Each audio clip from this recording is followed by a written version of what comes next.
I'd like to call this meeting of the Sustainability Advisory Board on May 2nd to order.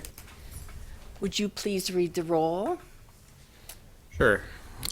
Eric DeGroot is excused. Pat Helquest. Here. Lisa Marone is excused. Vic Oliver. Here. Ken Osmond. Here. Bob Peschel is excused. Brad Spanbauer. Here. Aaron Wojciechowski. Michelle Metzel. Margie Davy. Here. So we do have quorum, and we are expecting a couple more members yet to show up. I'm sure they want to hear everything you have to say tonight, so they'll be here as soon as they can. Okay, would someone like to make a motion about the approval of the minutes from April 4th? I'll motion to approve the minutes from April 4th. Thank you. Second. Thank you. Any discussion? Okay, all in favor of approving the minutes, say aye. Aye. Next up is our UWO student presentations, which we love having. And I see the first group is the lot and dwelling size. Oh, I'm sorry, I always ask you that, and you always go, oh, don't make me do that. Jim, please talk. Well, I just wanted to thank you all once again for providing a platform for these guys to show their work from the course of the semester, and particularly thank Brandon for working with students all semester long. And I know that these guys have been in touch with a number of you. And so it's just been such a valuable partnership to our program, and hopefully this provides some food for thought and some ideas to help you all move forward. In fact, some of the proposals you're going to see are very much about increasing the capacity of Oshkosh as a community to move forward with some of these ideas. So with that, I'll turn it over to the students. Thank you again. Thank you, Dr. Feldman. Are you guys all set on how to use that up there? Yep. Okay. All right, good evening. I'm Jessica. This is Jake, Sarah, and Max, and we looked into the sustainability implications of reduced lot sizes and tiny houses. We spoke with various stakeholders and saw what some other nearby cities are doing regarding this topic. So just as a problem overview, Oshkosh is currently facing a significant housing crisis, and it is that there are not enough affordable houses for people with low incomes, according to the 2021 Housing Needs Assessment. I know this chart may be a little hard for some of you to see, but focusing on that number circled in red, it states that Oshkosh currently has a shortage of 2,424 homes for people who make less than $25,000 a year. And after our extensive research, we have found reducing the minimum lot and dwelling size in some areas of the city would help to alleviate this housing problem and could help the city to address some of its sustainability goals. First, we recommend reducing the minimum dwelling size from 800 square feet to 400 square feet because a home construction company in the city recognized this as a realistic minimum dwelling size in order to incorporate all the proper utilities. We also recommend reducing the minimum lot size from 4,500 square feet to 4,000 square feet, and this is because another city in Wisconsin has recently done so, as we'll get into later. And these reductions should be made in SR 9, which is one of Oshkosh's single-family residential districts. And what SR 9 means is that 9 lots can fit onto 1 acre of land. So if we allow these lots to be even smaller, then more houses could fit onto 1 acre of land, which would ultimately result in an SR 10 or 11 zoning district. And in the map on the screen, you can see that SR 9 is highlighted in orange, which can be found on either side of the river. And now transitioning on to the social sustainability implications of reduced lot sizes and tiny houses. According to a study done by Bybri et al., tiny houses can help to increase more people's accessibility to housing. And this can be for college students, the elderly, or those on a limited income. And this is done through, quote, improving social equity through flexible design of housing in terms of mixed forms and affordability, end quote. Tiny houses and smaller lots can also help to meet people's basic needs, which is outlined as one of Oshkosh's sustainability goals in their 2019 sustainability plan. They can help to increase the amount of people who have shelter because they are more affordable. They can also increase people's well-being because housing satisfaction correlates with happiness and overall well-being. And they can also help to create stronger communities as people tend to spend less time in their houses and more time interacting with those in their neighborhoods. I'll now pass it off to Jake, who will talk about environmental sustainability. All right. There are several important environmental sustainability implications of tiny houses. The first being carbon emissions. A 2019 study by Maria Saxton found that tiny houses produce 14 times less carbon dioxide emissions than conventional housing. Tiny houses also result in changes in consumer behavior, both negative and positive. Some negative behaviors included increased driving and going out to eat, while some positive behaviors include less buying of new goods such as furniture, clothing, and appliances. Another study by Shearer and Burton in 2021 found that tiny houses use less materials to construct and incorporate more recycled and reused materials in their construction. There are also several economic sustainability implications of tiny houses and reducing lot size. First off, tiny houses have a lower total cost of construction, but potentially higher costs up front. This may be due to difficulty securing mortgages, due to banks not being willing to pay due to factors such as higher cost per square foot, although this has been less of a problem recently in the United States. There are also benefits to energy costs. That same study by Saxon found that because of their small size, tiny houses cost less to heat and cool. There may also be benefits for the city. Implementing tiny houses and reduced lot size would increase density in the city. According to a 2021 study by Jeremy Matson, quote, density is shown to be negatively associated with per capita operational costs for fire protection, streets and highways, parks and recreation, sewer, solid waste management, and water, while being positively related to police operational costs. What this practically means for the city is that if tiny houses and reduced lot size were implemented, they could expect to spend less on these services, and the money could then go to other things that the city would like to do. We'd also like to mention that there are currently potential plans to implement tiny housing in the city of Oshkosh. These plans are currently awaiting approval, and the village would be located, you may be able to see on the map, on West Packer Avenue between Jackson and Main Street. This project would provide temporary housing for families challenged by homelessness for 6 to 18 months, and we have classes such as financial literacy and employment skills. It would also be an environmentally sustainable development. It would have feature solar power and walkability to bus lines, St. Vincent de Paul, and the local food pantry. Estimated cost of this project are $4.5 million, and is currently being funded by donations and grants from the state. However, it should be noted that this is intended as a temporary solution, and that more affordable housing is necessary in the wider city. We believe tiny houses and lot size reductions could help increase the supply of affordable housing in the city and help end the homelessness crisis. Now Sarah will talk to us about stakeholders. So when we contacted stakeholders, we made sure to contact home construction companies. We spoke with Alyssa Clary, who is the co-owner and designer of Wisconsin Tiny Homes. And she said that for one person, a 200 square foot minimum is suitable, but for two people, 300 square feet. And overall, smaller homes consume less energy, heat, and water. And the cost of these homes is usually between $50,000 and $80,000. So while they can be cheaper in the long run, they do tend to have higher upfront costs, like how Jake was talking about earlier. We also spoke to George Jacob, who is an architect at Dowling Construction here in Oshkosh, and they actually considered building tiny houses about 5 years ago. And through their research, they found that a minimum of 400 square feet was suitable. However, they ran into a few problems with the placement of homes, with people being afraid of potential impacts on property values, and they ran into a few zoning issues, so they ended up not going through with the project. We also spoke with some neighborhood associations in Oshkosh who overall had very mixed opinions. Some people were completely for reducing the lot size, but most had a few concerns, including potential impacts on property values and the general look of non-uniformity of having a larger home next to a few smaller homes in the neighborhood.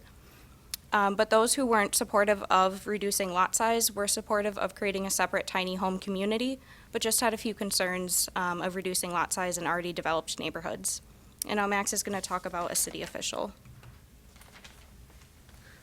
I had the pleasure of speaking with Jeff Witt from the city of Oshkosh about our group's idea. Jeff added a very practical perspective, stating that the city's focus is on housing that would meet the needs of residents of Oshkosh. He questions whether tiny houses provide enough space for people to live in comfortably. Jeff pointed out that there is a difference between urban and suburban housing in Oshkosh. Urban housing is more dense, and there is more reliance on public transportation. Suburban housing is more spread out, and most homes have a garage, so these different sections of our community may require different housing guidelines. During our group's research, we reached out to several communities. Today, we'll talk about Wausau and Madison, but our final report discusses other communities as well. I talked to Bill Fruling, Principal Planner of the Neighborhood Planning Preservation Design Department for the City of Madison. Bill is very enthusiastic about tiny houses. Madison has a tiny home village called Occupy Madison. The city did not initiate this project. Housing advocates went to the city and proposed building a tiny home community on a vacant lot. The reason why this project was challenging was because the surrounding community was resistant to having homeless people move in their neighborhood. Occupy Madison is run by a nonprofit organization off of donations. The idea for Occupy Madison came from housing advocates who were looking for housing options for the homeless in their community. Although the people in this particular community were hesitant to having homeless people in their neighborhood, this project has been a great success. According to Bill, Madison has a housing crisis, and the city sees tiny homes as the solution to part of that. Sees tiny homes as part of the solution to that problem. They did need to change zoning ordinances for Occupy Madison. Now 50% of Madison is zoned for tiny homes. We interviewed the city planner for the city of Wausau, Brad Lenz. Brad shared with us that at the beginning of 2020, the city of Wausau changed their minimum lot size in certain districts from 7,000 square feet to 4,000 square feet. This change was achieved by creating new districts and assigning new lot sizes to them. In addition, minimum dwelling size requirements were added to the policy. The new minimum dwelling size requirements are 800 square feet for single-family homes and 400 square feet for units in multifamily structures. Because the previous code was outdated and it was well known that the city needed more affordable housing, there was not much opposition to this change. So while there are a few potential barriers to consider, which you can read more about in our final report, our research indicates that reducing lot and dwelling size has the potential to alleviate the affordable housing crisis in Oshkosh and is overall more sustainable for the city. Thank you.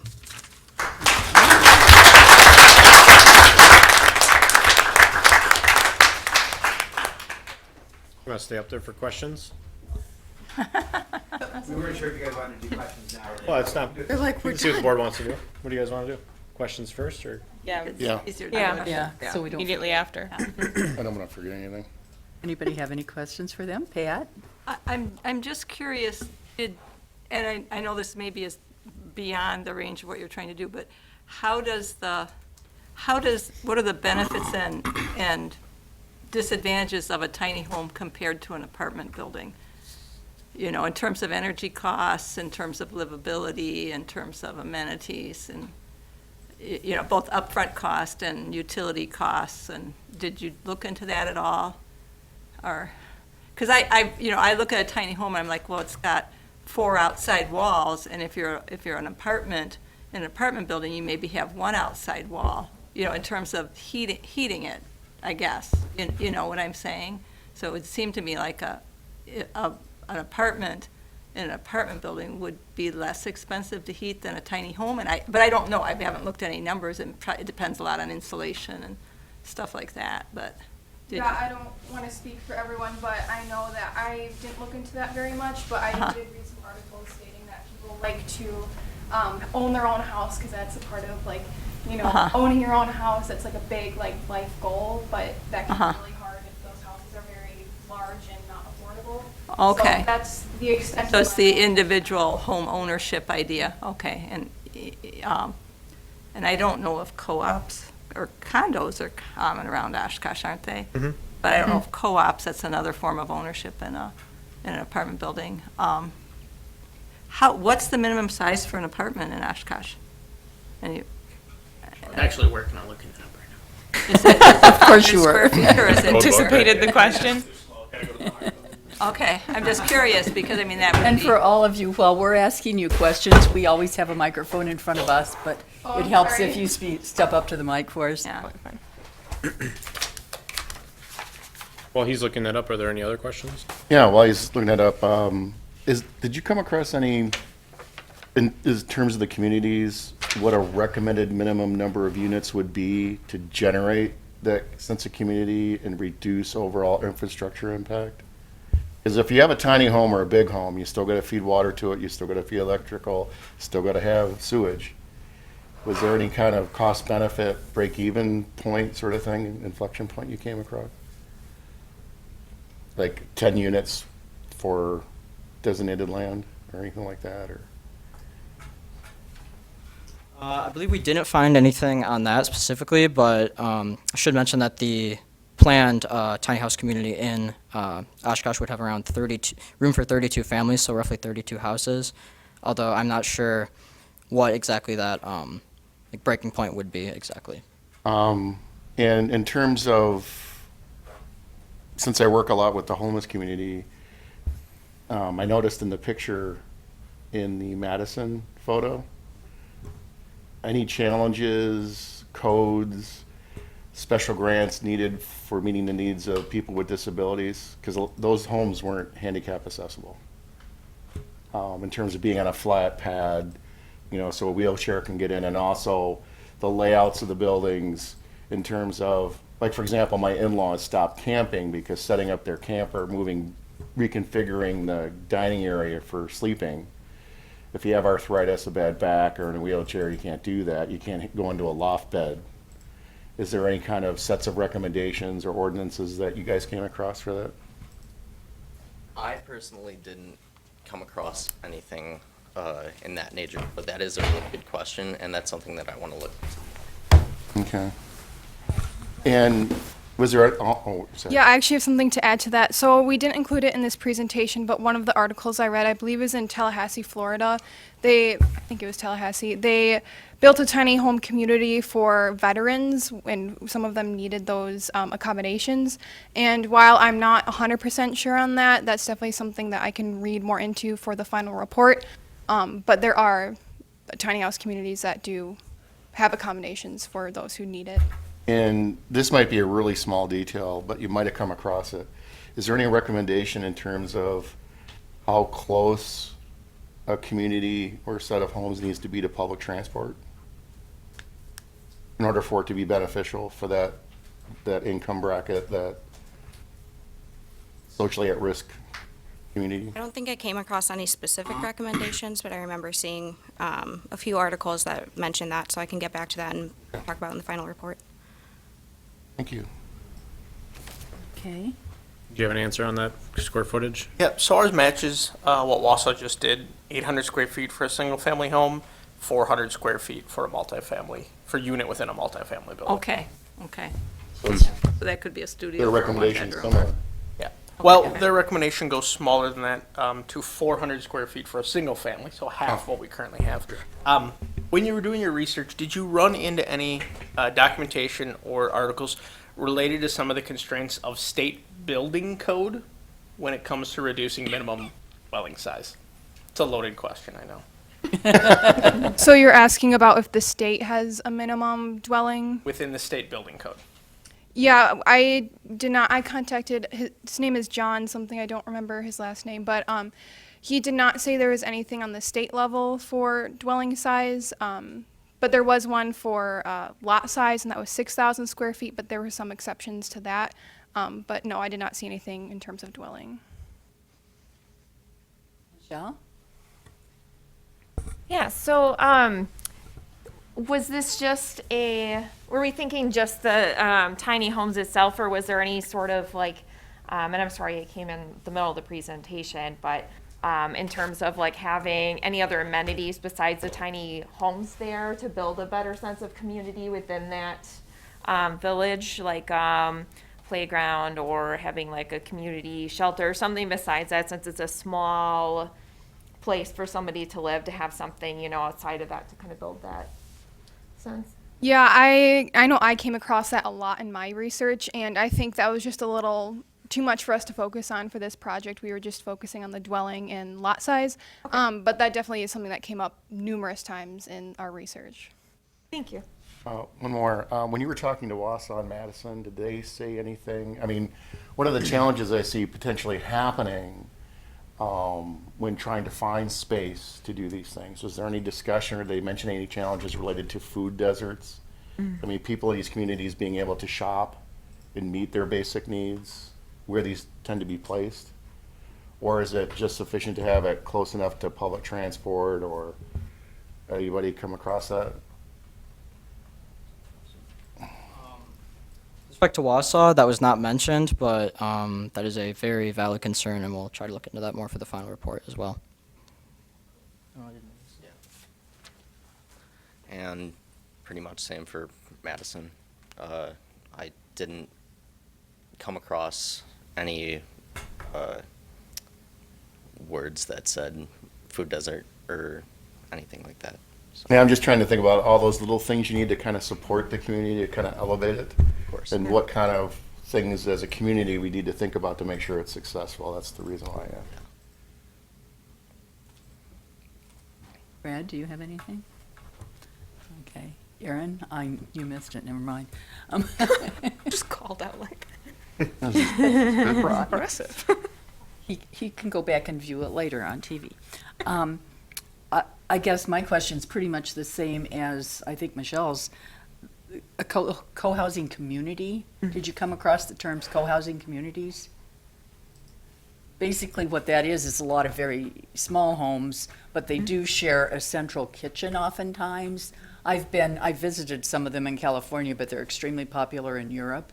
And so they'll have a lot of smaller houses, but everybody parks, if they have cars, they park outside of that, and then they have wagons that you can take your whatever to your apartments with, but they share a community kitchen.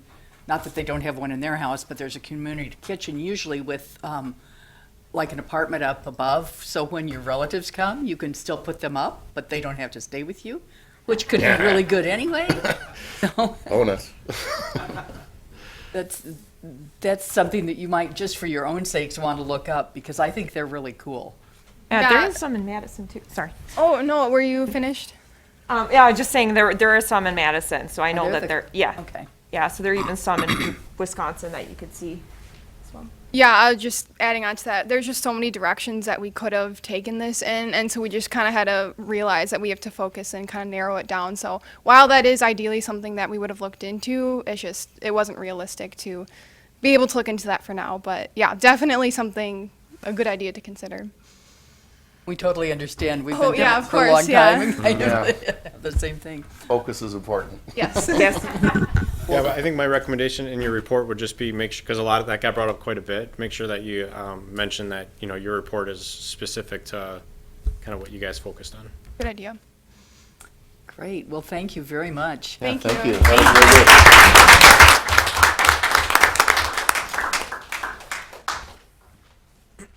Them tell me what they are.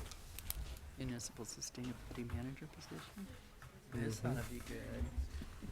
Sounds like maybe this just says Margie. Get paid. All right. So my name is Eli, My name's Corey. and today we're going to be talking about a sustainability manager for Oshkosh. So basically, we're going to be going through an introduction, our recommended action, the connection to the city sustainability plan, the importance of sustainability within cities, our stakeholders, benchmarking examples, costs, and an overall summary. Benchmarking is our most important topic, so we'll spend the most time there. So a sustainability manager is somebody who can manage sustainable projects, advocate for sustainable action, help search for grants for their organization to help them become more sustainable, and help branch the 3 pillars of sustainability, that being social, economic, and environmental. Our recommended action is that Oshkosh establishes a full-time sustainability manager or similar position within the city government. Most of the sustainable projects are currently put on by a citizen volunteer board, and the hours that are dedicated by city employees normally can't reach above 4 hours a week. More needs to be done to achieve the goals laid forth in the sustainability plan, and overall, if this position is not implemented, we'd still like to see more time dedicated to sustainability within the city government.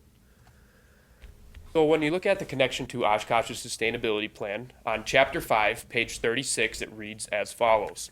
Seek creation of a position responsible for coordination of sustainable activities to report to the city manager. So the idea of a city sustainability manager has been presented, action just needs to be taken on it.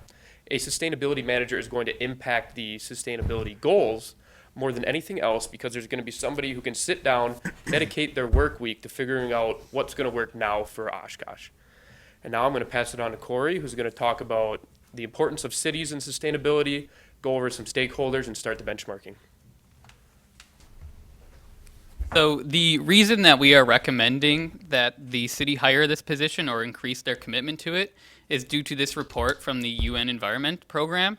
And they stated that 75% of global CO2 emissions are from cities, and the best way to combat this is to drastically increase the financial and staff commitment to fighting climate change. And so now I'm going to go over a few stakeholders that we talked to during our project. This is a list of just some of the stakeholders that we talked to. It was very extensive, and every conversation kind of followed the same path. And this was, we support the idea, but how are you going to pay for it? How is Oshkosh going to afford this? And so we're going to go over some benchmarking examples of other cities in Wisconsin and talk about the benefits that the sustainability manager brought these cities and also how they were able to afford it. The first of these cities is Middleton, Wisconsin. They hired their sustainability coordinator in 2016 with the salary of $53,000 before benefits. Some of the benefits that Middleton has got since hiring this sustainability coordinator was being named Renewable Energy Pioneer in 2019 by Dane County. They were named a bicycle-friendly community. They were Bird and Tree City USA, and they have recently committed to 100% renewable energy by 2050. There's also been some financial benefits from creating this position. In 2020, the sustainability coordinator was responsible for getting the grant from LEED, the Leadership in Energy and Environmental Design grant, and this was to the amount of $500,000. And this was to upgrade their current police building, which is pictured on the screen. They also were awarded 2 grants from the Energy Innovation Grant Fund, which is through the state of Wisconsin, both in 2018 and 2020. And they were awarded $412,000 over these 2 grants, and that was also to create solar panels and to upgrade other buildings. This picture below is a solar farm that they recently installed by their municipal airport.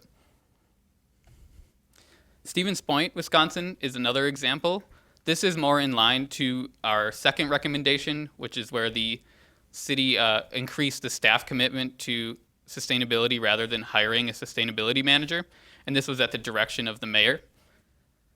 Since committing to sustainability, their staff has accomplished multiple sustainability projects, including installing city-owned EV charging stations, reducing their road salt use, initiating a curbside compost pickup program, swapping LED lights into their buildings, creating a methane biogas generator which powers their wastewater treatment plant to the tune of 98% of the power needed for it. And they've also installed GPS in their city vehicles in order to create fuel-efficient routes. And since talking to Stevens Point, the director of the Parks, Rec, and Forestry departments has expressed interest in creating this position, and they will also be receiving a copy of our final report. So we hope that they do take into account our suggestions as well. And we do have a few more benchmarking examples, so I'm going to pass it off now. All right, so Menominee, Wisconsin is another great benchmarking example. Megan Hines, yes, spelt with 2 E's, has been the Environmental Program Coordinator since October of 2020. Her position is fully funded off of utilities and has a salary of about $43,000 before benefits. Since Megan has been there, she has established the Menominee Energy Action Plan, which has an overall goal of being carbon-free by 2050. Since Megan has been there, she's also helped establish a second solid waste compactor for the city. Originally, it costed about $26,000 to be built. However, each year it is generating $13,000 in return. By the end of this fall, it'll be completely paid for. Menominee has a population of about 16,000 people, and they've been able to establish this position, so Oshkosh should be able to do it as well. And now I'll pass it on to Nick, who's going to go over some more benchmarking.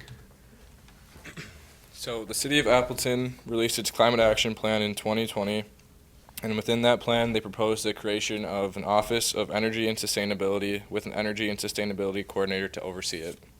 The main goal for this position is to prioritize and organize sustainability initiatives to push the city towards its goals.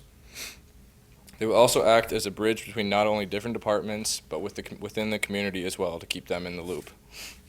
They can also look around the state and find out how other cities were able to accomplish their sustainability goals so that Appleton can do the same or similar things. Eau Claire is another city with a commitment to sustainability that Oshkosh can look toward. In 2008, its city manager created a green team consisting of members from different government departments that are given dedicated hours to devote to sustainability. Together, they work to educate the public, secure grant funding, and complete or research projects that make Eau Claire more sustainable. Some of their accomplishments include determining the city's carbon footprint, securing $770,000 in grant funding, installing solar panels on closed landfills, and reducing power consumption at an open landfill, saving the city about $5,000 annually. The Green Team itself has shifted to a more educational approach recently, but Eau Claire has been able to build off their success and continue working to be more sustainable. From these benchmarking examples and more in our final report, you can see how many cities around Wisconsin are forming teams, increasing their commitment to sustainability, or creating positions that help them accomplish their sustainability goals and get all the benefits that follow. The costs of the city hiring a sustainability manager are going to be the biggest barrier for our proposal. A salary of $50,000 would actually be closer to $80,000 after you include the benefits for a full-time position. There are, however, many grants available to be used to help pay for a sustainability manager. Green Bay is currently paying their new resilience coordinator with a grant from the Fund for Lake Michigan. The grant will pay 75% of the salary in the first year, 60% the next year, and 50% after that, with the rest of the money coming from their stormwater utility revenue. The Public Service Commission of Wisconsin has grants available through the Energy Innovation Grant Program. And since 2018, they have awarded over $20 million to cities, school districts, and counties across the state. The cost of funding this position can be offset by the savings generated by things like improving energy infrastructure, increasing the city's energy efficiency, and saving money over time. The ability of a sustainability manager to secure grant funding can also bring the city a large return on investment. Now Corey will come back to finish us up.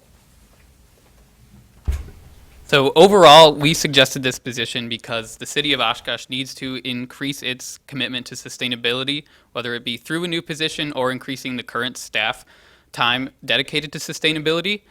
Through our benchmarking examples, we have shown that other cities in Wisconsin have been able to do this that are similar size or smaller, and we believe that this is the best way for the city of Oshkosh to move forward. There will be more in our final report, including other cities and detailed breakdowns of our conversations with stakeholders. We hope you consider our proposal, and thank you for listening.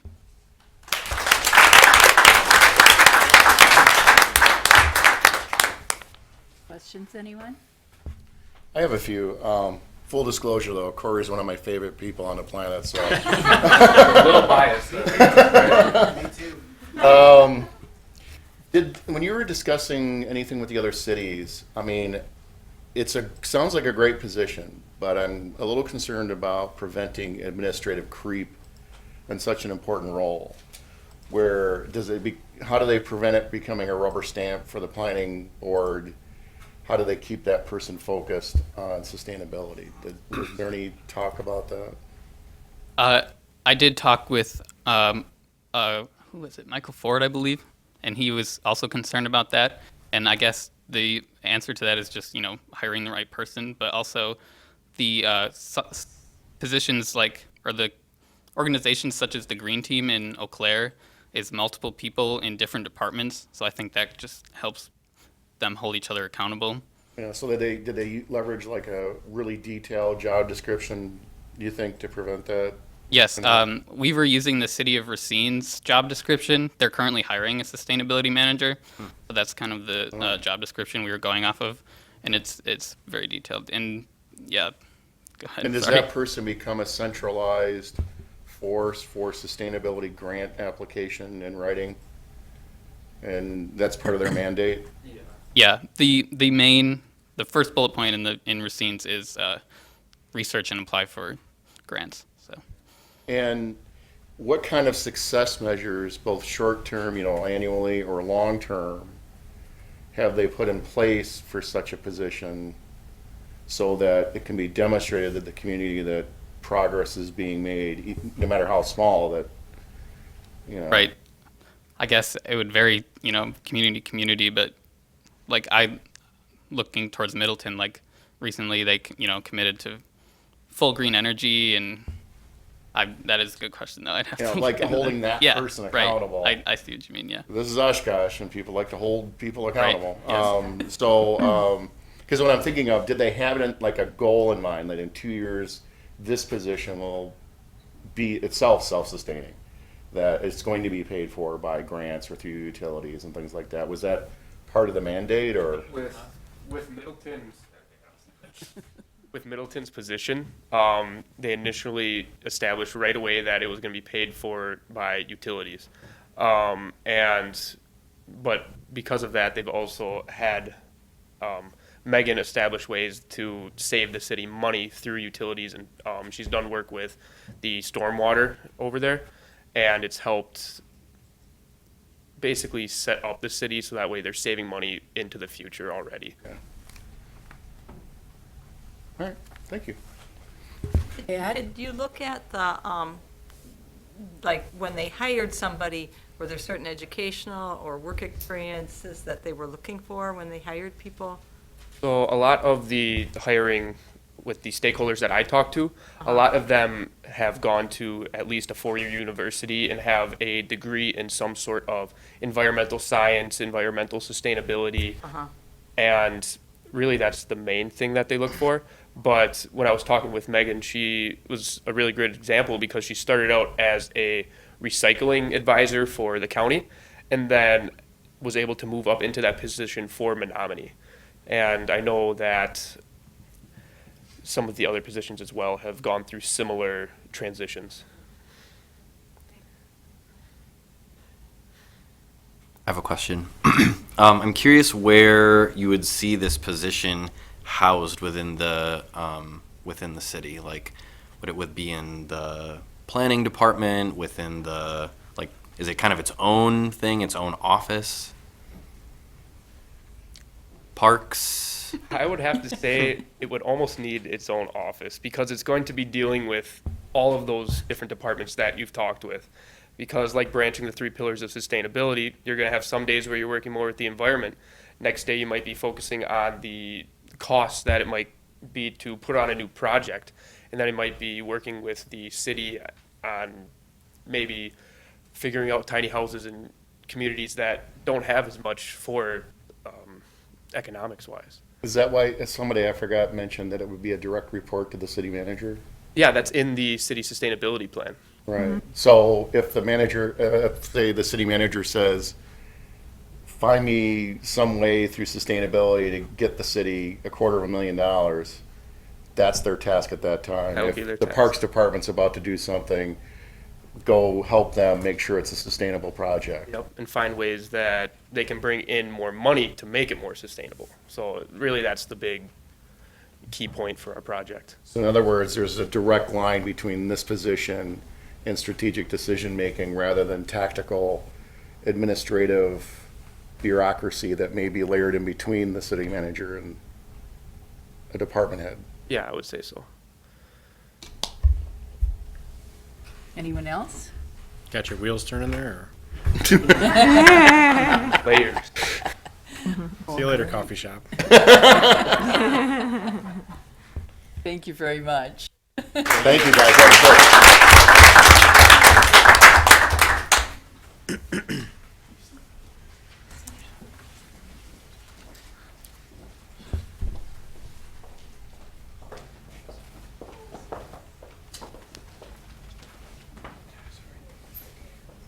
All right, so our group is presenting on urban forestry in Oshkosh. I'm Lace, this is Emily, Juliana, and Travis. So we're going to talk about our current situation in Oshkosh, then we're going to go over the proposal that we have created, some benchmarking, examples, some environmental and social benefits, some of the barriers we foresee, costs, and a DNR grant that we have found. So our current situation in Oshkosh, trees cover about 18% of the city. According to a DNR report using the iTree ecosystem analysis, it said that this number could potentially increase by 49%. The city also has talked about in their sustainability plan decreasing noise pollution, increasing air quality, and increasing tree canopy, and our project aligns with all of these. So our long-term goal, or more so the city's long-term goal, should be to reach that 67% tree canopy cover in Oshkosh. So that's the 18% that we already have, along with the 49% that they said that we could increase by to reach the maximum benefits. So our proposal is more for the short term, but to add more trees that are good at sequestering carbon in Lakeshore Park on the west part of the park, and I'll show you that in a second. But use the already allocated $575,000, as well as a grant that we will talk about later, to strategically plant and pick places where these trees will be useful and sequestering carbon and other benefits. We're suggesting that we follow the Duke Urban Forestry Protocol, a protocol that is put in place to set guidelines for that in the future. You can register this as a carbon sequestration zone. So this is the west part of the park, and we're suggesting more trees be planted along 41 and then along the other roadway that you see there in the two red areas. This way we can decrease the noise pollution and increase a positive experience and the beautification in the park. Now I'm going to pass it along to Emily, who's going to hit some benchmarking. So one prime example of urban forestry here in Wisconsin with a similar city size to Oshkosh but also has a college campus is the city of Stevens Point. And in order to get the urban forestry within the community, they had assessed the value of the little over 7,000 trees in the community. And from these values, they found benefits of the trees of reducing stormwater runoff, reducing carbon from the atmosphere, reducing natural gas and energy use in homes, as well as increasing property value in those homes. And from the assessment, the city of Stevens Point found that they receive $1.74 in benefits for every $1 they spend on the forestry program. And so because of these found benefits, the city has and continues to allocate funding for new trees yearly. And in order to keep the urban forest alive and manage the 400 acres of parkland, there was a city forestry budget created with $20,000 yearly for maintenance of these trees. And since the urban forest has been managed and maintained properly since the beginning of the project, Stevens Point has been named Tree City USA since 1976. And I also got the opportunity to talk to Paul Zeman, who is Stevens Point's city arborist, and I asked him how the community felt about putting urban forestry within the community, and they were in large support because back in the 1960s and 70s, there was a Dutch elm disease that killed a lot of the elm trees within the community, so they're really excited to bring trees back. And so I also spoke to him about our long-term goals of carbon sequestration in the urban forest here. And since they already have an up and running urban forest, he was really excited about this idea. So he took the idea to the city planner there and said to see if the city would be in support of this. And they said this would be something that they would support if they found benefits for the community. And so now my group gets the privilege to work with the city planner in Stevens Point to bring carbon sequestration through urban forestry to Stevens Point. So ultimately, that's our long-term goal here, but we'll take some steps along the way. So to get back to the topic of urban forestry, we'll hear from Juliana. All right, Milwaukee's urban forest provides a great large-scale example of what the Lakeshore Park could be transformed into. In 1991, they established their urban forestry fund, which was established to support local tree planting programs within the community. The urban forest has over 3.4 million trees, which are located on both public and private land. And one of the most prominent areas within the urban forest is the Havenwood State Forest, which is 237 acres of grasslands, woodlands, and wetlands. And the urban forest provides various benefits, some of them including reducing stress, enhancing property values, and helping to mitigate the climate. So in general, trees in urban forests provide a wide array of environmental benefits, and some of which I'll be touching on include storing carbon, reducing stormwater runoff, increasing biodiversity, and reducing noise pollution. One of the most important aspects of trees is that they act as carbon sinks. So this means that they are able to capture and store carbon for indefinite periods of time instead of it being released into the atmosphere. The presence of trees and their ability to store carbon aids in reducing temperatures and issues like the heat island effect, which occurs when urbanized areas have much higher temperatures than their surrounding areas. For example, areas with trees can have temperatures 20 to 45 degrees cooler than areas without. Another benefit of urban forests is that they help to reduce stormwater runoff. So when excess rainfall is unable to be absorbed on surfaces like lawns or roads, it then washes off into nearby bodies of water. And while that excess water is traveling across surfaces, it's also picking up harmful pollutants such as oils, bacteria, and pesticides, which then all end up in our waterways. Runoff can result in larger issues like erosion, flooding, and even completely damaged habitats. However, trees are able to help avoid this issue due to the fact that they are able to capture and store 15% of rainfall. Another benefit is increasing biodiversity. And according to the World Wildlife Fund, within the past 50 years, there has been a 68% biodiversity loss.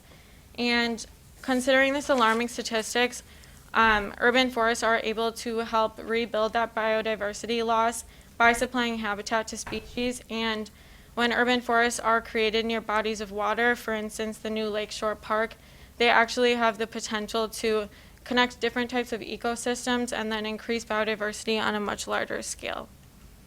And then lastly, urban forests can help to reduce noise pollution, which is the unwanted sound from human activity like machine work or transportation vehicles, which then affects the health and well-being of organisms.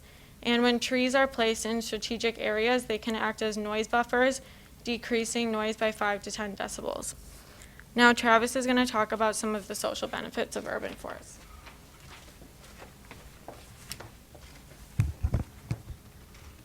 So one of the social benefits of urban forests is mental health. So we're talking about decreased stress levels and better social cohesion. And better social cohesion is kind of what you guys were talking about with the tiny homes, where it's a reason people to get out and talk to their neighbors, and that generally leads to a better sense of well-being for people. There's also the physical health aspect, where there's been links shown between urban forests and increased life expectancy, as well as fast recovery from surgery. In a study by Roger Ulrich from 1984, he found that surgery patients who had a view of a natural area from their hospital window had a better prognosis and shorter hospital stays than people who just had a brick wall view. Finally, there's the environmental justice angle. And basically what we want to focus on here is that minority communities often have unequal access to green spaces, so kind of providing that for them in ways that can access it more easily is a benefit. Some of the physical barriers to urban forestry is anyone who has a physical disability is going to find it a little bit harder to access a urban forest than a traditional like green lawn type park. And like Juliana was talking about, with the increased biodiversity, you're also going to have the problem of invasive species. They grow where everything else does. And that kind of leads into monetary barriers with increased maintenance and major upfront costs. So the information here is provided by Dan Trez of Ranger Services, Inc. out of Appleton. And planting an urban forest can cost anywhere from $12,000 to $60,000 per acre and $400 to $600 per tree.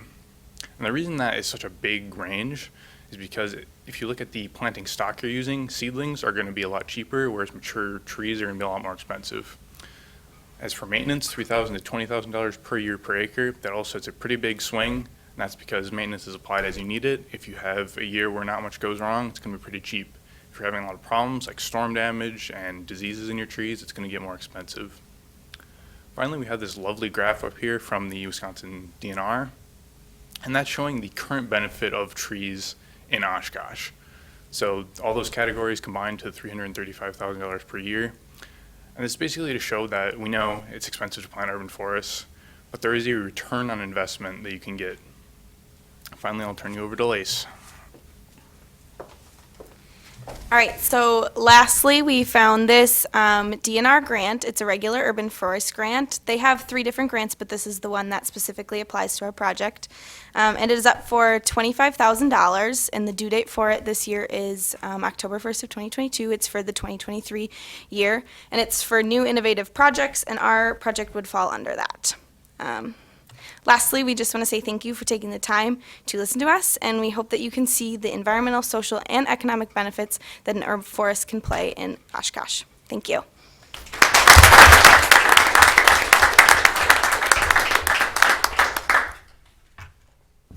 Questions, Can we go? anyone? Yeah?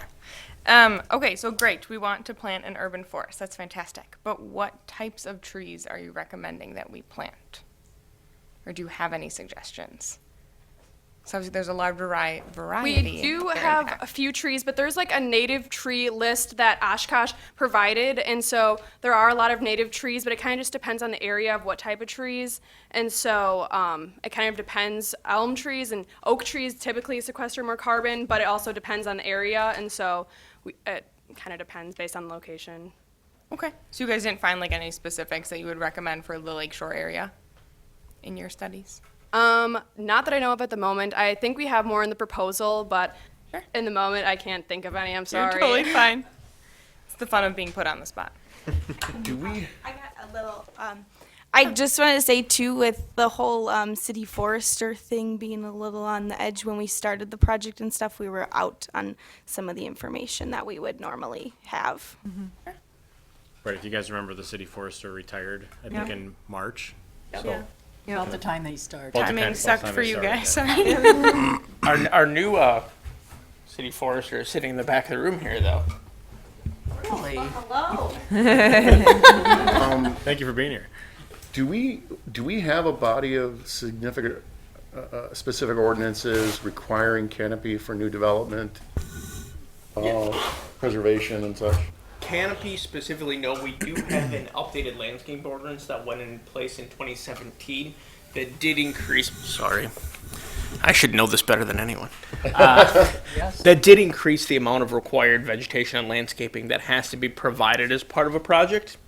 That plan also went in a little bit different of a path of what we used to do in zoning, where instead of specifying, you need a tree every 40 feet, you need a bush every 20 feet, we've went to more of a point-based system where we say garner this many number of points for your project, and we leave it up to landscape architects to design a well-thought-out landscape plan to achieve that end goal of the city of increasing our green space within developments. Are trees worth more points? Trees are worth more points. Okay, this is a selfish thing now. Old fat white guy, hot summer. Think keep it at. As a former employee of EA, large tracts of land with no shade. Mercy. Soccer Saturday at County Park.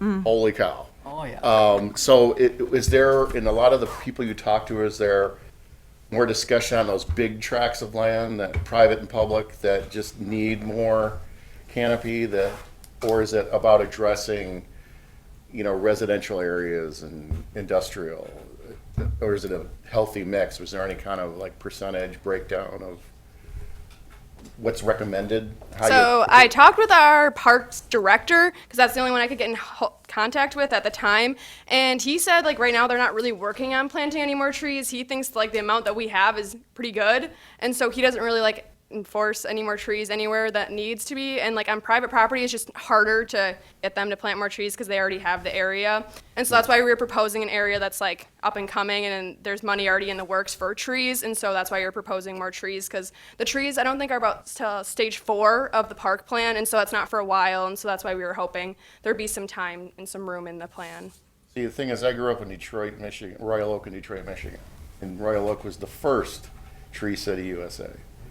18% is embarrassing. They just not aggressively. So, okay. So I guess we're going to be talking to you later about big tracts of land. Is anybody else, Brad? Question? I'm good. No? You're just thinking, okay. Yeah. Great. Well, you've obviously Thank done you. a good job. Thank you very much.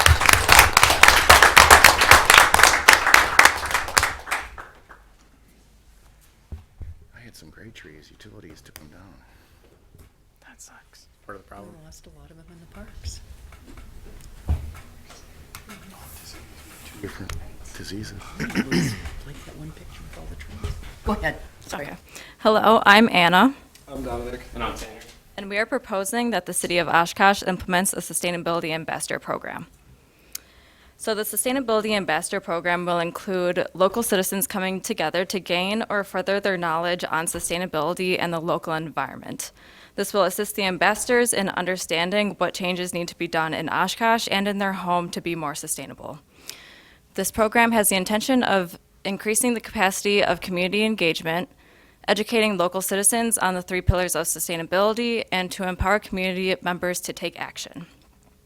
As we transition into our outline for today is benchmarking, which we'll focus a little more time on, stakeholders, barriers, our recommended action, program funding, and benefits for Oshkosh. So as we transition into our benchmarking, we looked at what cities across the U.S. are doing successfully in their Sustainability Ambassador programs and how those successes can work in our Oshkosh program.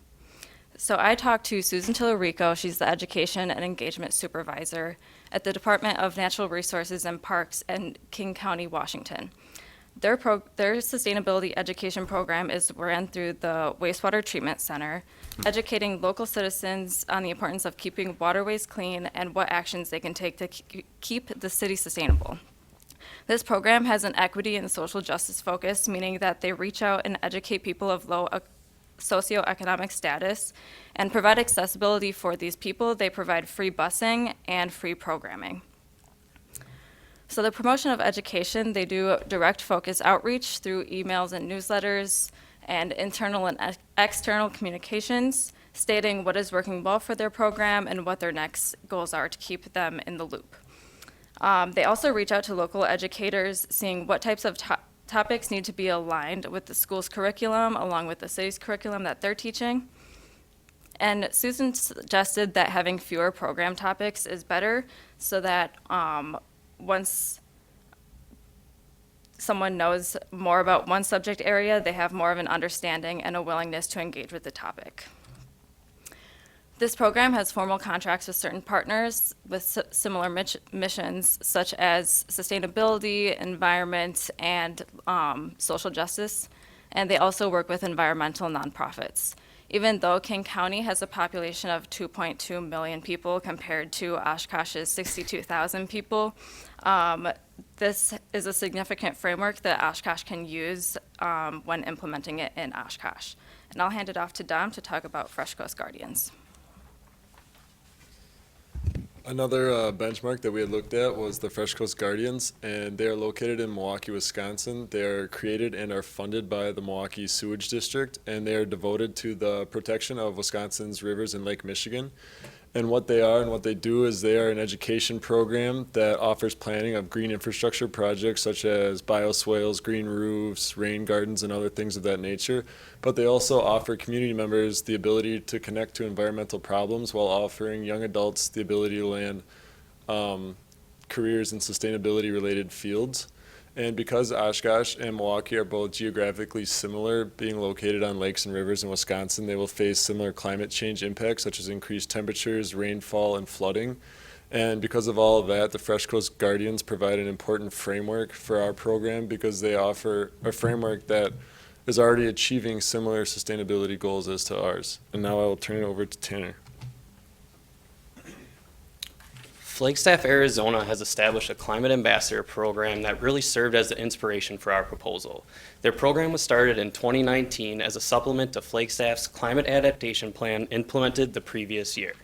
The program is a 3-hour workshop where people learn and gain in-depth knowledge about climate change so they can go out and facilitate constructive conversations about climate change and sustainability with other community members.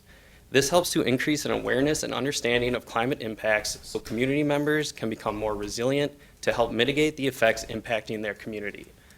The success of this program has spurred the recent creation of a Sustainability Leader course. The Sustainability Leader course is an 8-week program that educates participants about sustainability, giving them more tools to go out and involve residents in individual and community actions and initiatives. The success of the Climate Ambassador program has trained a diverse group of 125 ambassadors that support 30 different neighborhoods throughout the city of Flagstaff. 475 community members have attended workshops on how to increase household efficiency and implement sustainability into their everyday lives. Of these 475 participants, 449 members have received energy rebates as a result of increasing their household efficiency. We will now share the perspectives of a couple stakeholders from throughout the community. I was able to talk with Lindsay Clark, who has been a community member of Oshkosh for around 20 years. She's the director of club operations at the Boys and Girls Club of Oshkosh, where she supervises staff and oversees operations. She also strategizes the development and implementation of programs run by the Boys and Girls Club, as well as from outside sources. She believes that the program could benefit not only the Boys and Girls Club of Oshkosh, but also the community. A few of these benefits are that the youth and young adults that attend the club could gain valuable leadership and interpersonal communication skills from interacting with others about sustainability. This will also help educate community members and the next generation of Oshkosh residents about sustainability and how they can implement sustainable actions into their own lives. Overall, she thinks that this program could increase community engagement in not only sustainable initiatives, but other ones that improve Oshkosh, as well as increasing community cohesion. And now Anna will share another stakeholder's perspective. So I talked to Oshkosh community member Alicia Alsberg, and she believes that there is a need for environmental education within Oshkosh. She suggested to us that we talk to the school board and district and the recreation department, and I did get the chance to talk to the director of the recreation department, and he said that he is in support of this program and that he would implement it in the rec department if it were to happen. Alicia also said that there needs to be an understanding of simple changes, such as using reusable water bottles and bags, and making these simple changes will lead to an understanding of the bigger picture of what is happening globally and environmentally. And she said that this program could also lead to expression of similar passions. Citizens will be able to work with other community members and find a sense of place in Oshkosh. Some barriers that Alicia mentioned were hesitation to change habits. It's a lot easier and more convenient to throw out a plastic fork than to take the time to wash it and put it away. And she also mentioned budgeting as another possible barrier that we might have. So our recommended action for the Sustainability Ambassador Program in Oshkosh is to have 1 to 2 people that are local community members and have a background in sustainability to be the leaders and kind of educators in this program. They would be paid through a grant, and this could possibly be UW Oshkosh students through an internship. It would be a 6-week program with spring and fall sessions. That way, if it is an Oshkosh student, it would fall between the semesters. There would be 10 to 15 ambassadors for each session and meet once a week for 2 hours, and people of all ages are welcome. In the beginning of the program, there would be a focus on workshops, kind of educating on what sustainability is and identify what sustainability means to the ambassadors and in the city of Oshkosh. Then the last few weeks of the program would be engagement within the city of Oshkosh, looking at local waterways and local businesses that have sustainable practices. And outreach and recruitment to gain ambassadors for this program, we could use social media, online forums, and local newspapers. I'm going to pass it off to Dom to talk about some potential barriers. So some of the potential barriers that we ran into while working on this project was long-term participation of community members and gaining ambassador program leaders and volunteers. Just getting people to devote a lot of time and buying into a program like this is a big barrier that we saw and ran into with stakeholders, as well as resistance to change, and as well as program funding. Some of the solutions that we came to for funding of our program were grants. There were 2 grants that we had looked into, one being the Oshkosh Area United Way. They offer a community investment grant that is geared towards nonprofit programs who are focused on health and education initiatives, as well as the Oshkosh Area Community Foundation, who offers a community impact grant that is geared towards nonprofits who are focused on sustainability initiatives, as well as fundraising. And I will now turn it back over to Tanner. The The Sustainability Ambassador Program would have many benefits for the Oshkosh community. It will help increase community engagement in sustainable initiatives that improve Oshkosh and benefits all, as well as empower community members to take action. This program will also help build social capital that creates relationships and a cohesive community that cares about one another and the overall health of the city. Community resilience to climate change will be strengthened as well to help mitigate future negative impacts. We are confident and truly believe that the Sustainability Ambassador Program would have a positive impact on the community and help meet the goals of Oshkosh's sustainability plan. Thank you.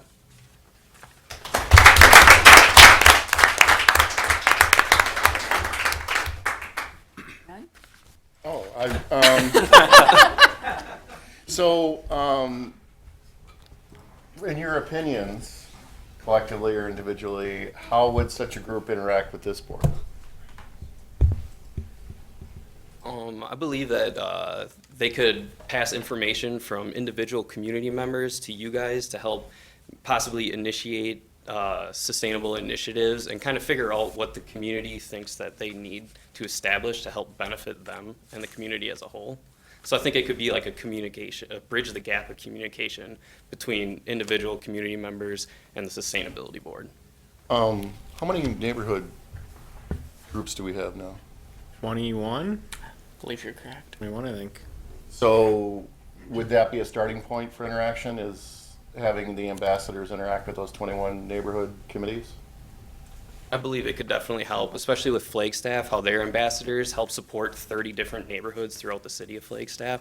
So I think interacting with those different neighborhood boards would definitely help. So could those neighborhood boards sort of serve as potential at-large members or friends of the Sustainability Board?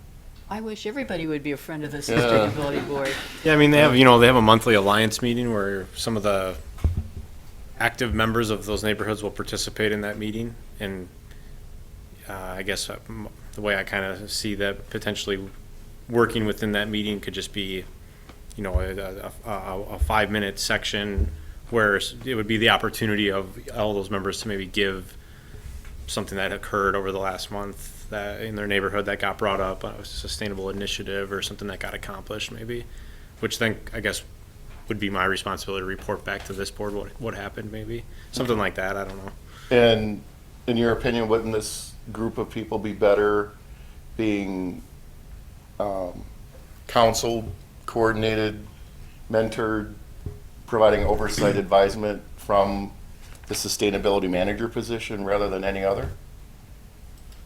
Yeah, I think definitely if the city establishes a sustainability manager, they could help coordinate with each other on the sustainable initiatives that the sustainability manager wants to see in the city.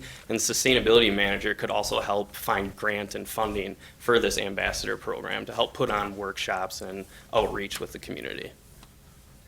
And we've talked about, or at least it's on our agenda to talk about at some point, actually finding an environmental sustainability sister city somewhere else in the world, similar size, similar industries, somewhere like that. I don't know, do you think that those ambassadors could help us sustain that type of program as well?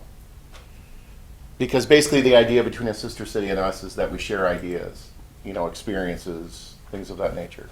In our final report, Ann Arbor, Michigan, which is a similar climate, and it's a little bigger than Oshkosh, but they have a sustainability ambassador program, so they've faced a lot of the same challenges that Oshkosh faces as well. So I think that could be definitely a sister city that could communicate ideas on how to implement a successful sustainability ambassador program, if that's what you're asking. Yeah, I'm just trying to think out loud about how these groups might interact or help us interact in such programs. So, for example, there's a town in Scandinavia, I can't pronounce the name, but they're the same size as us. I'm just trying to think about that. How do they engage in the community? Well, we think especially at the initial point, like with setting up booths, say at the farmer's market, where people are constantly walking by and will engage with and talk with these sustainability ambassadors, as well as they're going to have to go out and talk to other members of the community on their own, which is kind of one of the barriers with the devotion of time. This will require a lot of time to help engage with as many people throughout the community. And then I think like putting on workshops as well to have people come in, like to spread the word and get them to participate in these workshops, to kind of teach them about the sustainability and what they're trying to accomplish. Anna, Dom, do you have anything to share to this? Or I'm not trying to put you on the spot. I just didn't want to leave you out. I would just say that to engage, like how the youth ambassadors would engage with the community members, like Tanner was saying, was through like workshops. But like some of these workshops could be like native landscaping, how to be more efficient in your households and things like that. So like that would be a good way to engage with the community through those workshops. Those are just some examples of what this program could provide. I mean, okay, so if you're a docent at EAA Museum, you get a captive audience, right? If you are a volunteer at the library, you have a captive audience. How do you really draw, how do you see drawing people into these workshops? What's the mechanism to get people to participate? Are you asking like how are we gonna reach out and like get people to come and do this program? Short of tackling people at the farmer's market. Yeah. Okay. Well, with the recreation department, I talked to the director and I got the idea to talk to him because I got the program, the recreation program for like the summer programs. So putting that out in the flyer and for the rec department, like they do outdoor activities and like different sports teams for the local residents to do. So I feel like that would help. So like if these were planned well enough in advance, the ambassador programs could be listed in the recreational pamphlet is what you're saying? Right, yeah. I like that idea. I mean, I kind of think of it similar to like the rain barrel workshop that you do, right? Yeah. That's kind of a sustainable I just ambassador. Facebook the heck out of that, but yeah, that's true. But you know, you're teaching individuals Yeah. a certain quality of skill. So it's That's what I was going to say. It seems like you're creating a space to build volunteer opportunities and to build kind of network. But right, and it could be different things. Hey, is everybody interested in building rain barrels or native landscaping or how to consume differently or whatever it is, right? Yeah, I would echo other comments that it seems like the ambassador program seems like something that the new city sustainability manager should run. Agreed. And you could have some interns from UWO. Yeah. That could be the ambassador. It's worked out well for me. Private harmony. Pat? The sustainability ambassador programs that other cities have had, do they primarily focus on reaching out to individuals, residents, homeowners? Is there any part of it there where they reach out to, say, small businesses or other institutions in town? You know, I mean, you have that you know, or is it mainly focused on what individuals can do? You know, because you have a lot of small businesses, right, that might want to be interested in better waste handling or better energy efficiency or whatever. And nonprofit or, you know, institutions, churches and things like that, you know. Yeah, the one in King County, I know that they do theirs through the wastewater treatment center, so that's kind of like in its own thing, so that's their main thing, but they also reach out to people of low socioeconomic status to help educate them and further them in sustainability education, since they probably won't get that education within their local schools. So I know it's more more directed toward individuals. Well, Milwaukee's has a good tie to the school district down there too. The Fresh Coast Guardians. I mean, even when I went to UWM, we heard about it all the time. I mean, they've even got a partnership with the university. Well, I think one of your people you interviewed, Alicia Alsberg, didn't she work with one of the schools in terms of moving away from disposable?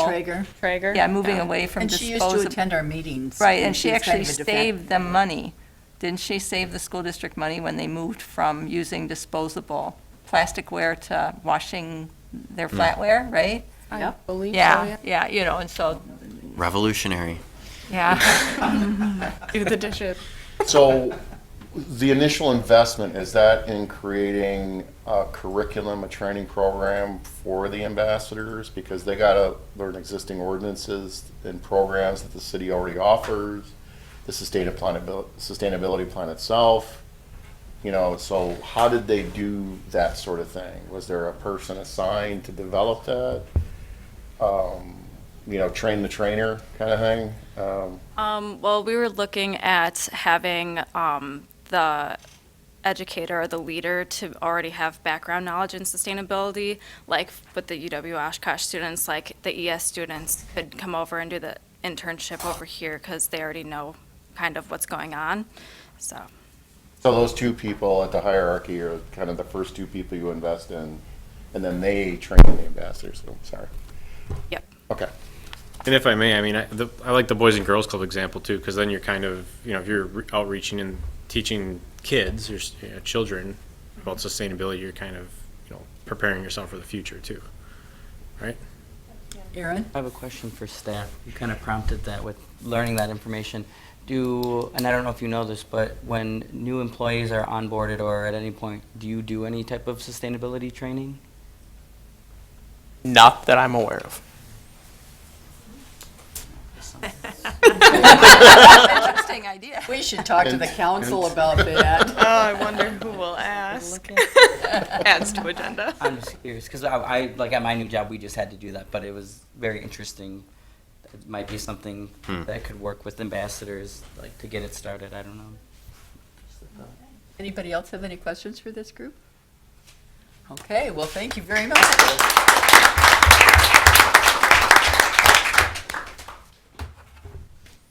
Jim, do you have final words of wisdom for us? They're all getting A's, right? Yeah, you're all getting A's. Well, you guys did a great job. No, I don't have any final words of wisdom except I hope you saw how so many of these like all kind of tied in together. All with the goal of helping you guys do the work you're so committed to. So there's more people helping you do it.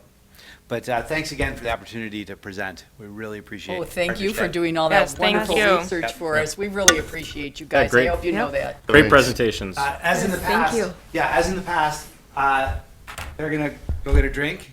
And, they're gonna take a breath, and then they're gonna get back to work. So we'll get the final reports to you all through Brandon sometime, maybe if past experience is any indicator, maybe a few days after the semester's over. I'm on vacation from May 14th to the 21st, so. Okay. June sounds good. Yep. Hopefully it won't go that long.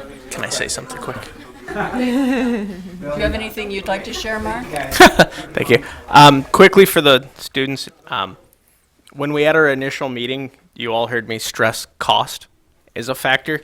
So I really appreciate that all of your presentations really hit on that as a topic, because in municipal government is one of the factors that always comes up. So I really appreciate you taking that kind of task to heart and helping with that as part of the discussion on these initiatives.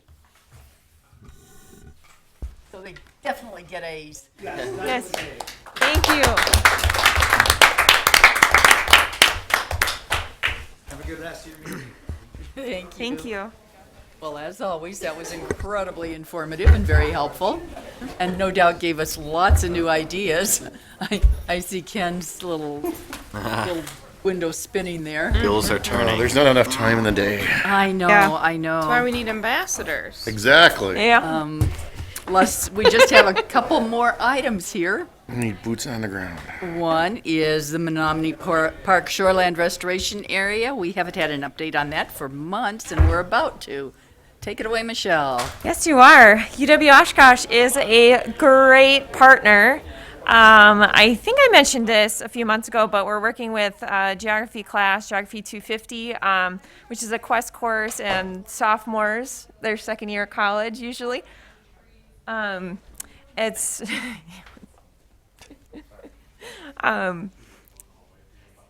sorry. In any case, they have been awesome, and they've really been helping us. We have an ornithology group that has been monitoring the birdhouses that we have. There's one in the pump house. Yeah, one by the pump house.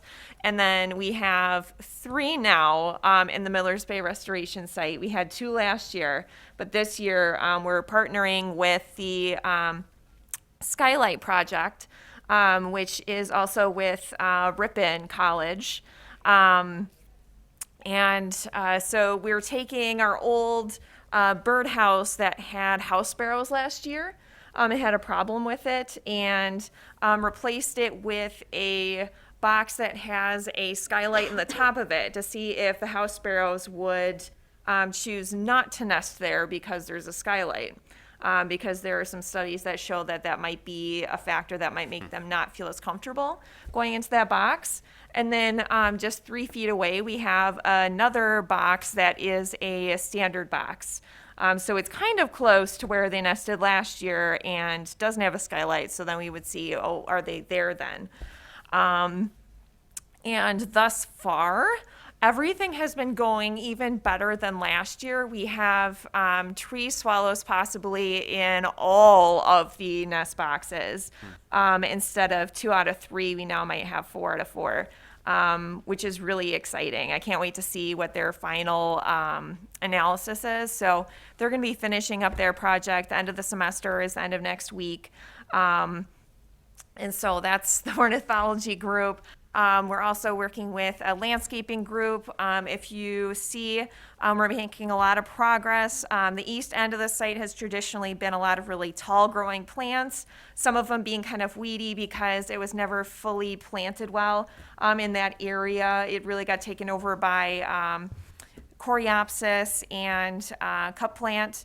So we completely we covered a good amount of that area over there with cardboard and now wood chips, which was done this morning. And then started to plant some low-growing native plants. And we'll finish up hopefully on Friday. So those students have been awesome. They came up with the plant lists that they were very kind to revise for me once. So we could have good plants that we want in there. And get me the plant list, and we purchased them, and I'm so excited to see what happens. The city has also been just awesome and helped us with the wood chips and with the planning. It's just been really great working with the students. We have an education and marketing group as well. We've actually officially changed the name to Oshkosh Ecological Restoration instead of Friends of Menominee Park Shoreland, because we are not just in Menominee Park, and it kind of helps us, become more of like that Oshkosh buy-in and helping with, Oshkosh Housing Authority and that Nicolay site or, whatever. And it talks a little bit more about what we're doing as a group as well. So yeah, we have lots of good things. We're going to have actual brochures to bring to tables instead of just a notebook that says, oh, want to hear more about us? Put your email down and everything, and then I'll just talk at you for a few minutes. So they've just done magic this semester, and I'm so excited to see all of the results. So if you go to our Facebook, it's now under Oshkosh Ecological Restoration. And you'll see some of the cool stuff, the new content that the students have been developing, as well as Instagram. That's going to be coming out, and a new website. So yeah, lots of new developments. So we're working on, we're going to be actually wood chipping, hopefully, our Lakeshore Trail and the viewing area also. So we might not even, let's see, we're going to have our first trimming scheduled for the end of May. We usually do that during the weekend of Memorial Day. So we'll see what the weather holds and everything. It really depends on when the red-winged blackbirds are nesting. And because otherwise we really have trouble with that every year. We never know when they're going to be nesting and swooping at us. Thankfully, they haven't been yet. But yeah, we never know. So I have very much learned that we need to let them do their thing when they're doing it, and try again when we can. So usually it's the beginning of June, but it just depends on how the growth goes, as well, when we can actually trim. So we kind of play that by ear. But with our new website and Facebook and social media, hopefully we'll be able to get the word out a little bit easier and get some more volunteers showed up. Awesome. Aren't we glad we live in a university city? Right? Oh, it's For it's so amazing. many reasons. Yep. Especially those pep crawls. If I may, all of that newsletter worthy, big time, especially announcing the Facebook name change and stuff, and throw a hyperlink in that in there Okay. and get that out. Okay. If you want a newsletter, I mean, it could be out, if you Yeah. give me before Thursday, I can get it out there for Friday. Okay. Let me put it on my calendar right now. Or Or it just will kind of never the happen. synopsis like you did last year of everything that you talked about. Yep. Great. Okay. And if not this week, next week, Okay. no pressure. Okay. Is there any discussion on anything Michelle said or any questions? All righty, moving on then to our agenda items for our, some future meeting, not necessarily our next one. We have our snow shoveling salting ordinance that is, So Brad got me his edits last week, towards the end of the week. on time. Yep. I wasn't able to schedule a meeting with all the necessary parties though in time to discuss it. So that meeting actually occurred. I thought I gave him enough lead time, but Oh no, sorry, you got it to me 2 weeks ago. Right, 2 weeks It was- ago. it was- Thursday or yeah, Friday. at least It was 10 Friday. days. So I think I had the meetings. I finally had that meeting just this last Friday, and so staff has reviewed your edits, Brad, and there's a number of changes I have to go through, and it all has comments on it and stuff. And my plan was to email that revision out to everybody, and then we'll get it on the June agenda. So you guys will have it long before the the final agenda is in place. But so you should have all those comments in there for you to So- kind of similar how the native plant one went, right? There was all Mhm. those comments in there Mhm. from legal Everyone. or whoever, everybody. So it'd be kind of similar to that. Mm-hmm. I'll just say the big thing was a lot of it didn't seem enforceable, or like they were nervous about the ability to enforce some of the stuff. So they thought it was a lot of good information, but maybe all of it on that educational sheet. Not all of it, but some of it.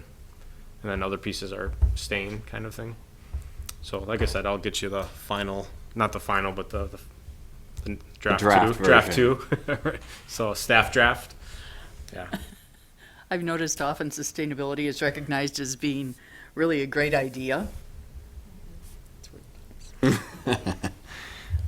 Weed cutting and lawn care ordinance.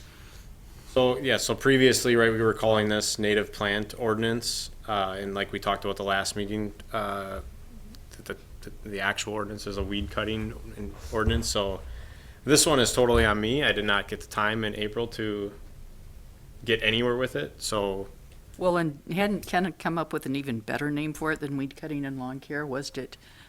yeah, and that's going to be part of the next conversation I have with staff, right? Is that part of what got brought up? And Lisa did send me Appleton's Some of what municipal they code, used. and they have a whole section in here for managed natural landscaping. So it is under it's still under the weeds and wild growth like article, but there's kind of a separate section for it. So it's not a bad idea. I want to take a stab at what we're trying to accomplish first, and then see what everybody thinks. And then if we don't like it, then maybe we'll go to that route, because it seems like it might be possible to accomplish what the goal is. Yeah, right, because we wanted a native species preservation ordinance and then a weed cutting ordinance. And so maybe they need to be separate, maybe they can be You together, have so. to still modify that weed cutting Right. ordinance so that it can't be interpreted to prohibit people from Right.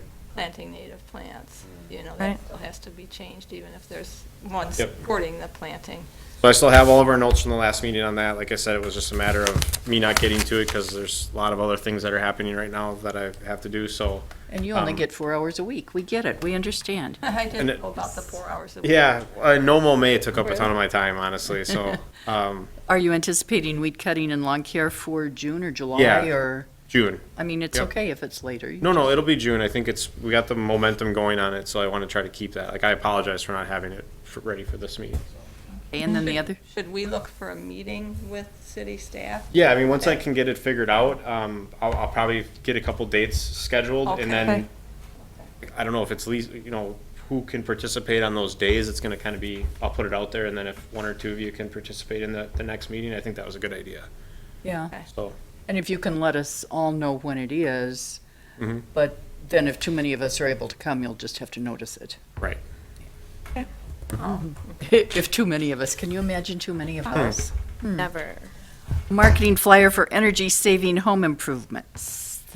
Who was working on that? That's me, and I still need to get that too. But since I feel like we had a break with the Yeah. students. We have, That gave me yes. some time. I got the snow stuff done. I got snow and ice done, for. So I'm thinking maybe July.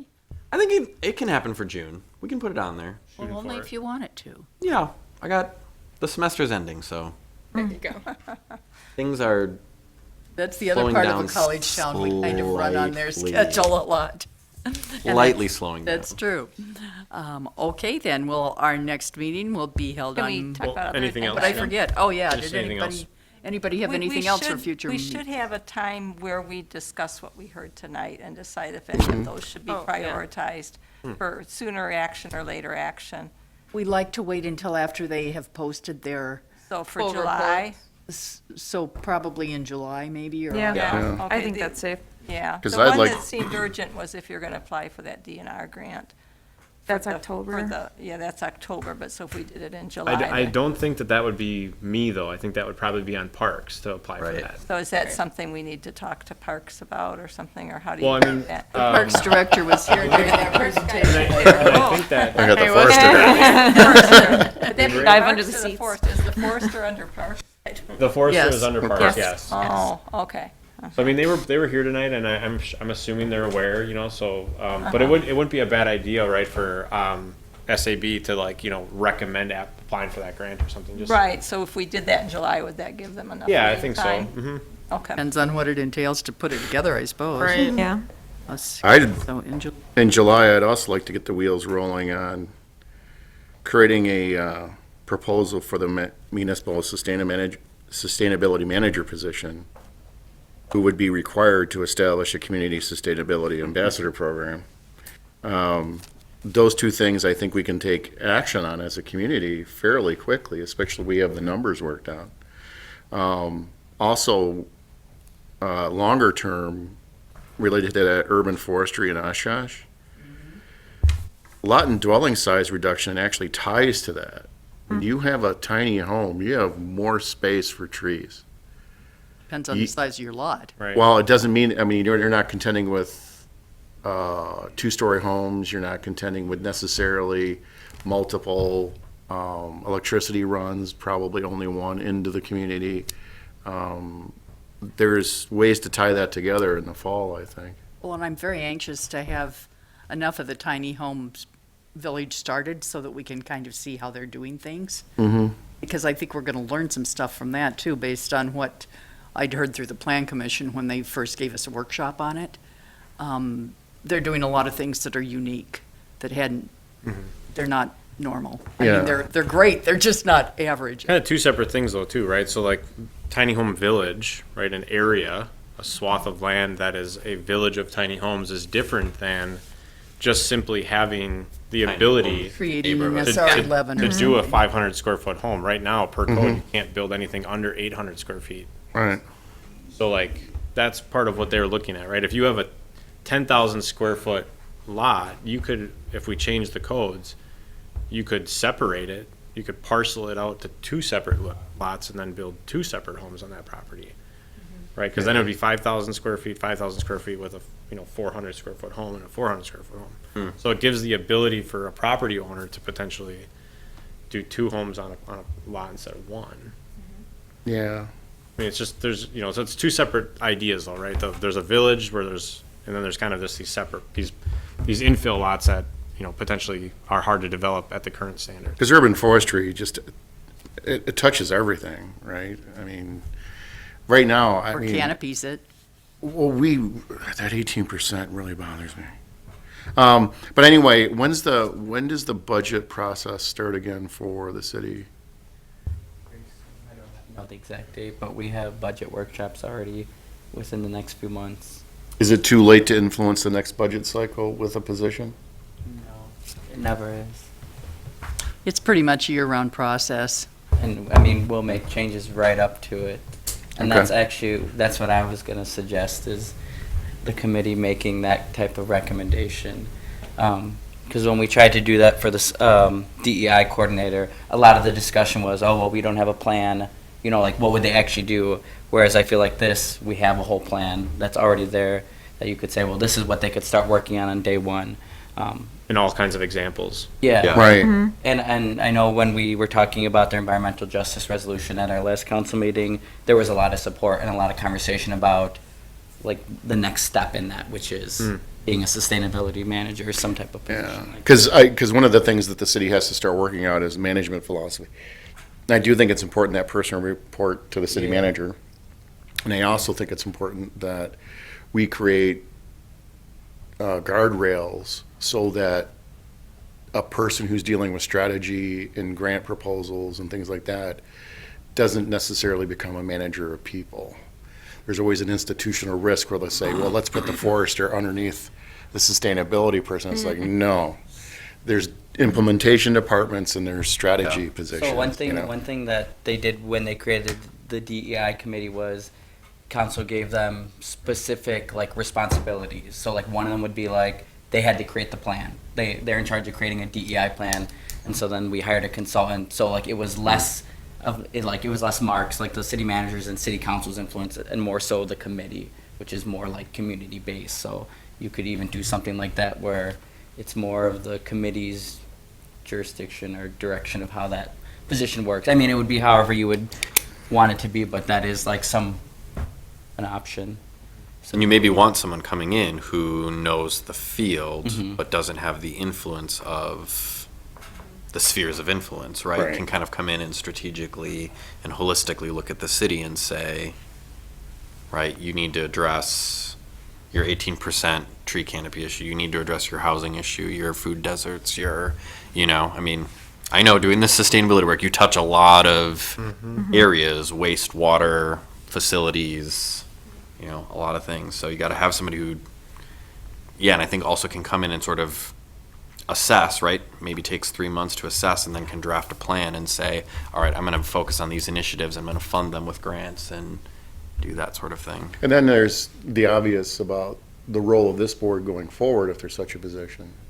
Are we an advisor to that position? We all retire. We cease to exist? Are we essentially the ambassadors? I'm pretty sure that this position right here would be that person. Right. As a staff, they would probably take over here. Right. But then we Which could would make still be sense. like the community influence on this person though. Like Right. Yeah. like Right. the buffer between that manager and the students. Like I think that would be the great place for us too. And like great, so the manager comes with all these plans and ideas, but like the implementation piece too, like we would be the first step of volunteers to help with that. Well, yeah, that's what I mean. It's like, are we still an advisor, are you board to the city or just an individual? Are we oversight? Well, For let's that draw a position. parallel to parks, right? There's a parks advisory board, Right. Yep. and there is a Traffic. parks Okay. manager and a department. Who is our manager in our department in the city staff? I mean, besides Brandon, who's in planning, but right, like, you're not in sustainability. Right. Okay. Nor do I have a background in it. So, Anything right, that's like, bridging the gap. We Okay. Yeah. I'm just saying that's one of those things Yeah. you have to kind of iron Yeah. out and Right. get the How details. to make it fit into the city Right. hierarchy. Yeah. Yep. good example. that's why I asked about where does it live, Well, right? that's- Is it its own office, department, Yes. position, thing? Well, it should be on the same level as any of the other department heads. Right, a director who oversees, yeah. And every other department has a head with everybody else under them, so, but Office they of- all report to them. It's an office of one. Well, But it yes, could be, it could be under the Well, city And manager two though, students too. and a bunch of ambassadors. Directly under and- the city Yeah. manager, yes. Yeah, And this board provides air cover. yeah, I suppose. Yeah. Those are good presentations. Well, I think we can make, They were I think we could, based on what they have, I think we could almost have a discussion and make a recommendation in June or July. My other suggestion was for the canopy one. I could see that being a potential ARPA request, because that seems like a one-time, I mean, you can do it one time as many times as you want, but Are there It ARPA is dollars like- still available? we haven't spent Any, any, I don't think, yet. Any of it? I don't think council has decided. We haven't approved any spending of it. We've been waiting. Oh. This is great. That phase, Wow. no, seriously. Actually, there's more money now because Let's of day meet by again. day, so. 'cause they're I'm completely surprised. covered. I'm okay. Well, I hope we're getting interest on it. You know, that Getting extra excited back there? %. Okay. So what running the I other have- We're still on air, just to Yeah. remind you. Yes. Oh, sorry.